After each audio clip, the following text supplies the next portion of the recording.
You guys, we are having so much fun over at Zion Lab. This is our online community, and it's actually in app form. If you search Leading Saints on Apple Podcasts or on Android, the Play Store, I think that they call it, you will find a Leading Saints app, which takes you and you download it and you'll have access to Zion Lab, this online community. People are asking questions. They're sharing perspectives, putting the toughest situations on there that they're maybe experiencing as a leader and saying, all right, what did anybody else do in this situation? Just such fantastic content. And part of that is we have these live streams where we'll take a specific topic, a specific calling, and say, hey, come one, come all, whether you're in this calling or not.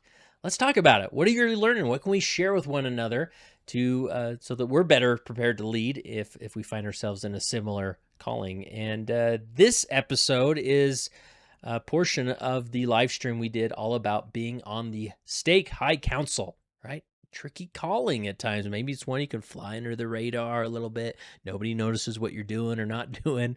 But how do we really magnify our callings into this as a high counselor? And so that person's coming to your mind, right? The person you know, the brother, the uncle, the grandpa who serves on the high council. Well, you need to drop this episode in a text and send it on to them so they can benefit as well. A fantastic discussion. Let's jump into it.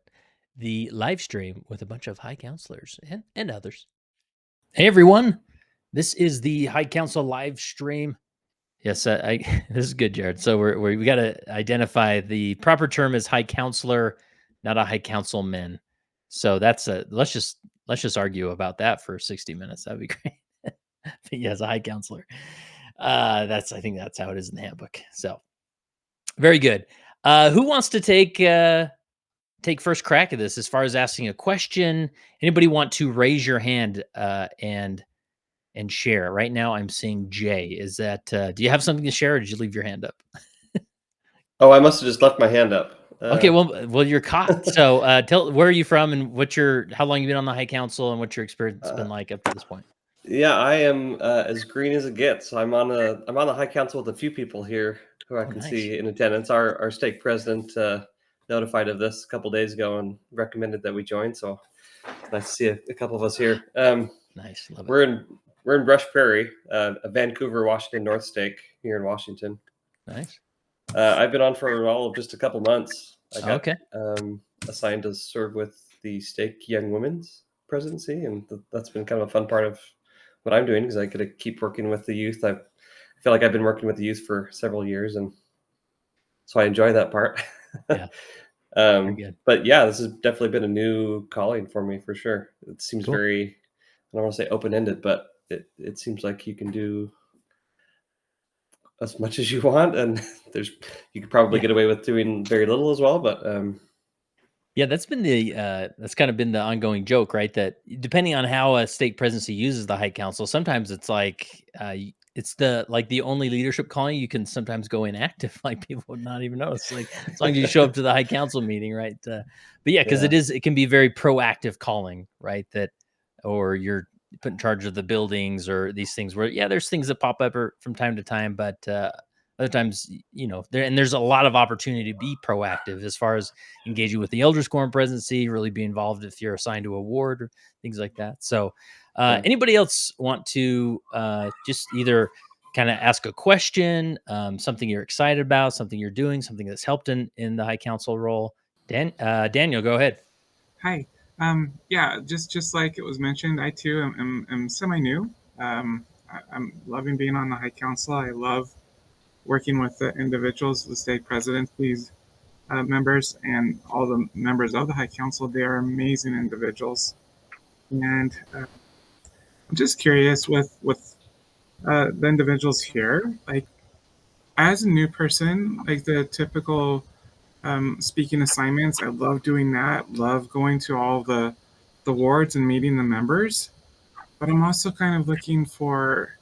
I feel kind of like the newbie in the realm of the big players, if that makes sense. And I'm just wondering how, if there's anybody that can share some inspiration or thoughts. How do you grow in this calling, and how do you come up with new ideas? Because in some ways, as mentioned, like with having to defer to the stake president, you have a lot of leadership possibilities, and to me, it doesn't feel just kosher or good enough to just show up and like it feels like you really got to hit a home run. Does that make sense?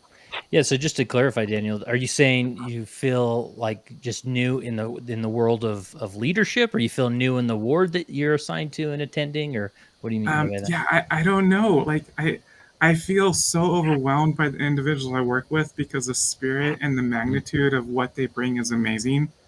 And sometimes I find myself feeling like, how do I get there? Even though I've already been a leader in various presidencies already, this just feels like a step up, and I'm wanting to really hit it out of the park and do well for Heavenly Father and well for the people that I'm supposed to work with. Yeah. Yeah. All right, let's go to I know you're not Anne Marie, but it's your wife's Please. account, but go ahead. Please. No, I'm François. Okay. Yeah, to answer, whoops, I don't see it. It's Yeah, Daniel. Brandon. Yeah. You know what?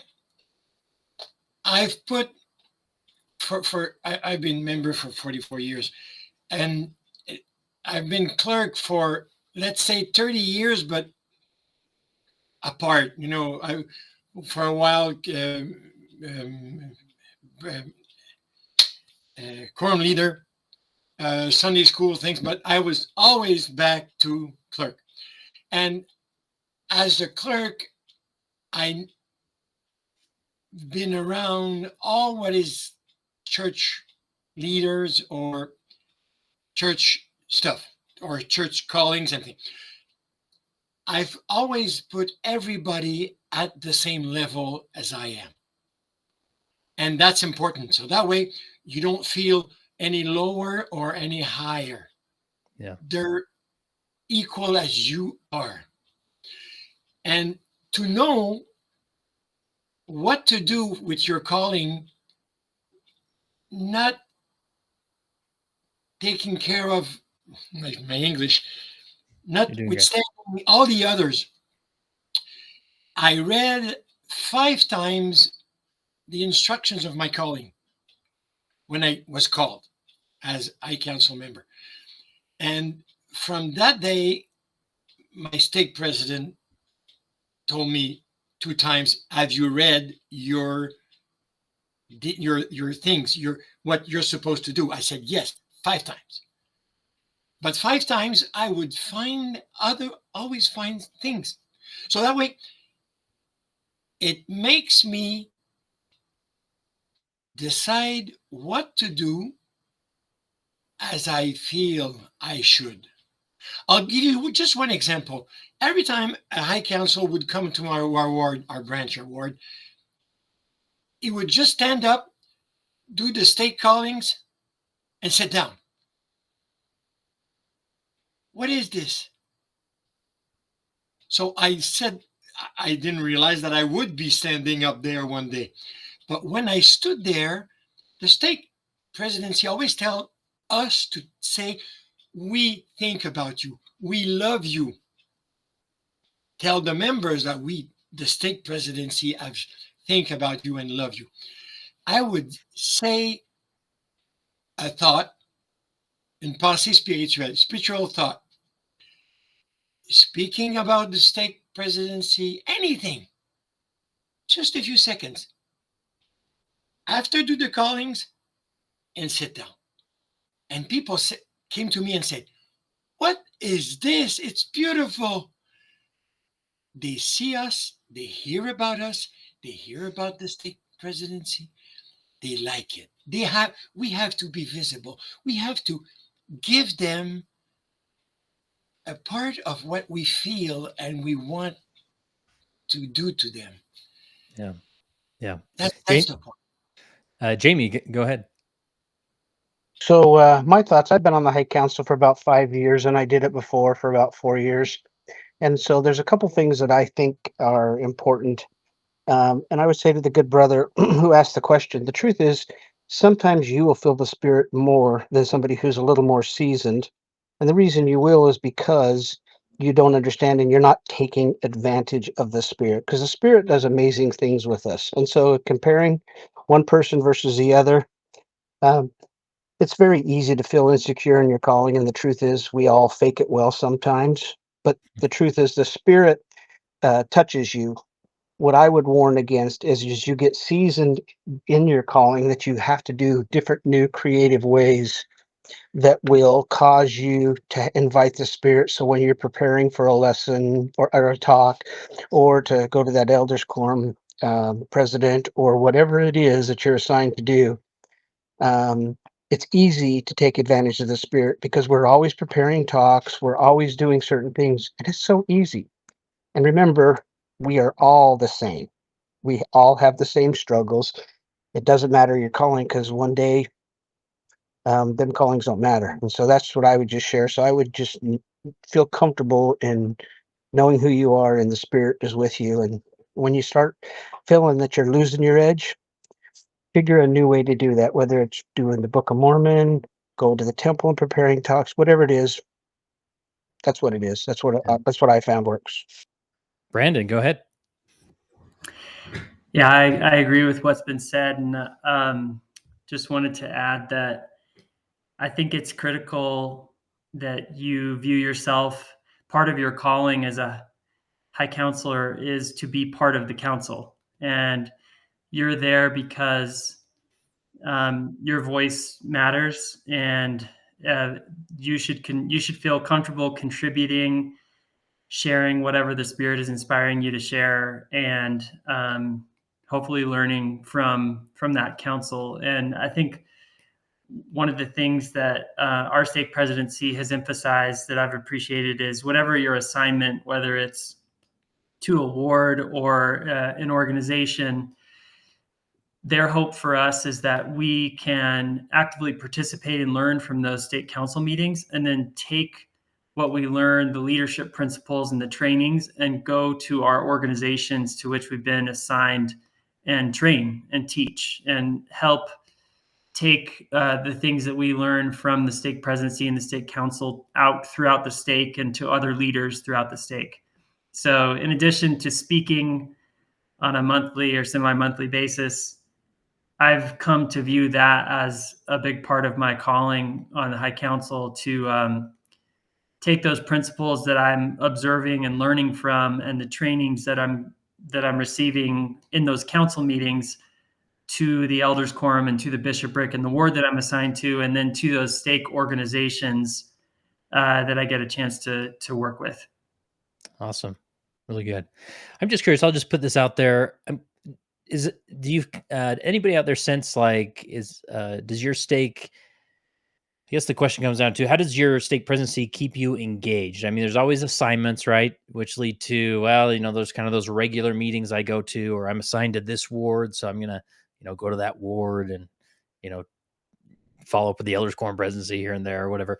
Is there anything unique or approach that just kind of keeps you engaged as a high counselor? Daniel, go ahead. Yeah, I don't know if this is unique or not, but I mean, our stake presidency definitely has our PPIs with us. We have our regular meetings. But one of the things I've really enjoyed doing that I think has brought us all together, that might be similar to the platform of what we're doing here, is we do a report on each ward in our stake, and all of the corresponding members of the High Council will report from the people that they oversee, and then we'll come together as a High Council and bring that to the High Council meeting and discuss it. And then we like to see things that are working really well and see areas where we can help bring in training and increase the cross training from other wards of things that are working well, just to try and get everything working smoother and better and in a stronger way. And I find that brings us all closer together as we're working together as a High Council, but also as we're working with the wards that we're responsible for connecting with. Awesome. Jared, go ahead. One opportunity that I had serving on the High Council was this particular stake presidency wanted each High Counselor the Sunday that they were speaking in another ward to attend that ward's leadership meetings as well, even though it wasn't their assigned ward. Interesting. Logistically, that was a little challenging because then you had to figure out, okay, I'm in this ward this week. When are your leadership meetings? The stake presidency has asked me to come as if I were your normal high counselor. I think it was twofold. The first was to make sure that the appropriate messages and announcements and things were still distributed. They didn't miss a week of things from the stake. But the second thing that I learned, and probably more importantly, was that high counselors could then see how different wards were doing the work differently to accomplish the same goals.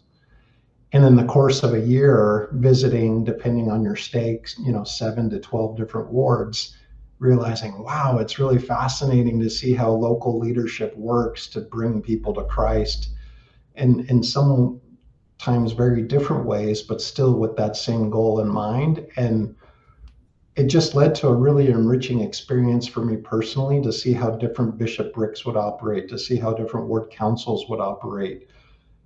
And I just found it to be a really fun experience, even though logistically it was sometimes a little challenging. Yeah, I really like that. And I'm just thinking, for those maybe stakes that are more spread out, it's like I'm already driving 50 minutes to go speak in this ward. And while I'm there, I'm going to experience their leadership meetings and things like that, like you said, maybe takes a few more texts or coordinating to figure out when and where. But yeah, I love that.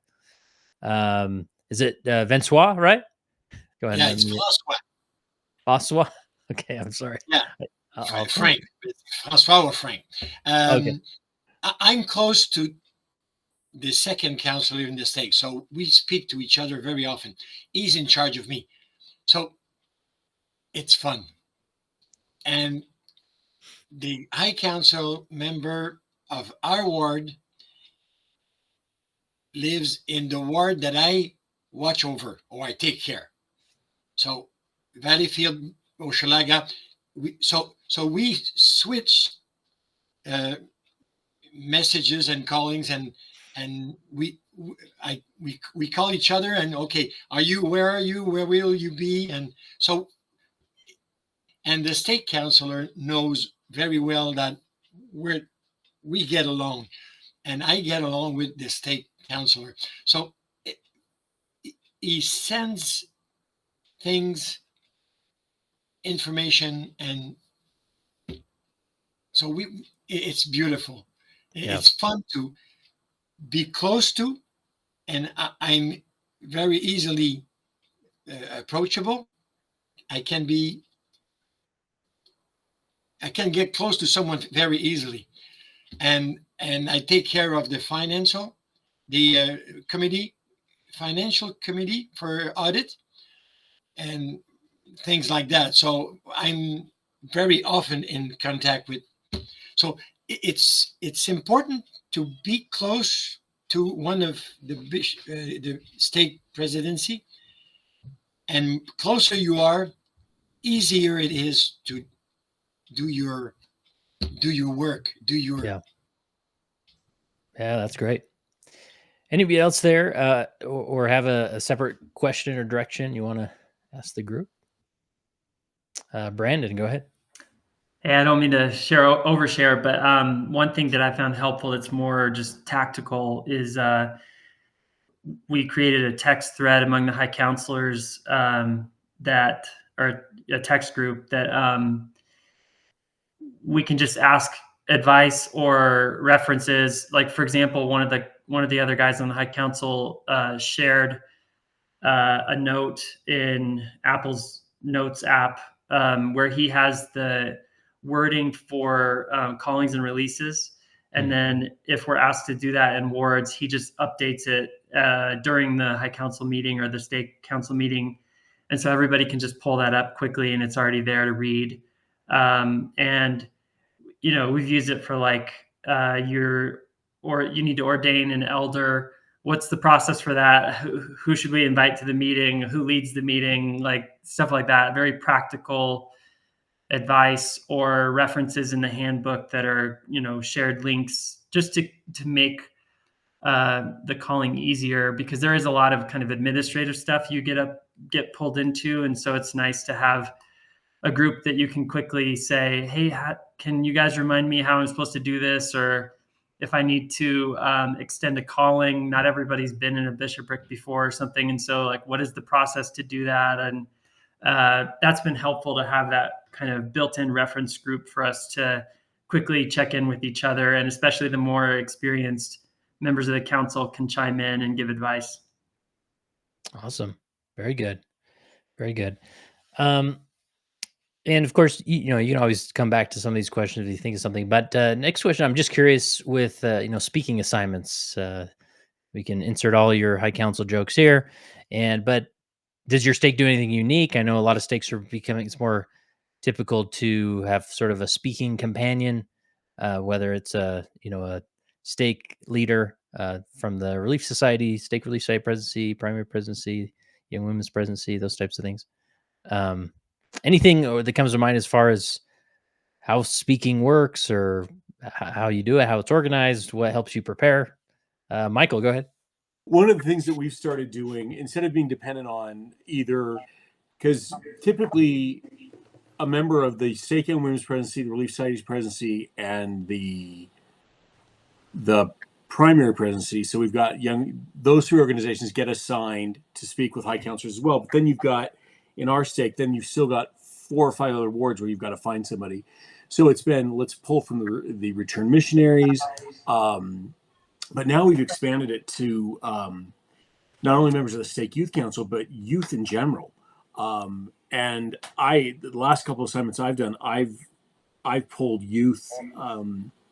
I've asked youth in the ward that I'm going to after consulting with a member of the bishopric or whatever, and that's gone really well.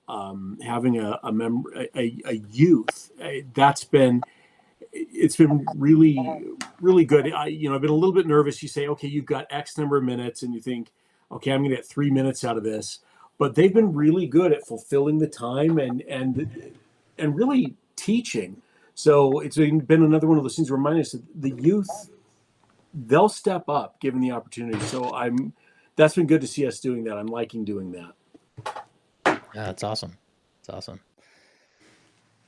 Anybody else want to share? Yeah, go ahead. Don't forget that we represent the stake presidency. We are exactly like the apostle or the 70s when they visit. It doesn't boast. We shouldn't boasting. We shouldn't be boasting ourselves. Anyway, on ne devrait pas se vanter. Feel proud, pride. Yeah. We should know that we have something to bring to them. And they know that we are supposed to have something. Like yesterday, I was with the primary. I take care of the primary in our stake. So I was with them yesterday in their meeting, their stake meeting, bureaus meeting. And I was there, and every time they wanted information or knowledge, they would turn around to me and say, hey, Brother Lavoie, what do you think about this? They asked me to do the spiritual thought at the beginning. So they know, or they hope, we will bring them something. We are like the 70s when they come. We are supposed to bring them. We don't have to be nervous or feel like unworthy or not worthy, but capable. Or yeah. We should have the spirit and say, okay, what do they need? And bring them this. So we are someone that they not lean on, but they will read from us. Yeah. And you said 15 minutes between wards. We have an hour. Yeah, I bet. To reach wards. Yeah. So it's Leonard, do you want to go ahead? Yeah. Our stake presidency assigns us a general authority talk from General Conference that should serve as our guideline, but if we feel inspired, we don't have to stay too closely to it. And what our stake president has been emphasizing, pardon me, is that we must speak about Christ. We must testify of him. It must be interwoven throughout our talks. And he promises us the Spirit will be there when we do that. And that has been an interesting change from other high councils I've served on. And then finally, we do speak with an auxiliary leader, Sunday school, primary, Relief Society, young men's. And they're our counterpart as we go about. And that's new to our stake here in St. George. But it's helped me get to know the leaders a lot better. Awesome. Love that. And go to one comment here. Matt says, I always feel like I'm supposed to express the love of the stake presidency when I'm speaking, but it always feels awkward because no one has told that to me specifically. Does anyone feel that? Yeah, I think that's definitely a real feeling. And I think it's almost become kind of a rote phrase that we just use because we've heard so many others, use it. So, and then Jared says, curious if any high counselors are also serving as either the stake young men's president or stake Sunday school president and how they are doing that dual responsibility. Okay, go ahead. Well, I like how Brandon responded to Matt's comment. And I also felt weird at first expressing love from the stake presidency without maybe specifically having heard that first. But I guess I had the unique experience of serving with the stake president in a bishopric before I was called onto the High Council, and it is not a far stretch for me to express to them how I know he feels about them and how I know the stake presidency does feel about the members of their stake. And I didn't do that the first few talks, and I maybe should have, but I, especially this last month, expressed that, and I felt much better about that, having told them that they are seen and thought about and prayed for. Hey, thanks for listening to this episode. We're actually going to cut it short a little bit. If you want to listen to the entirety of this conversation, head on over to the Leading Saints community. You can find the link in the show notes, and you can watch the extended cut there, and I think you'll benefit from it. So come join us over at the Leading Saints community.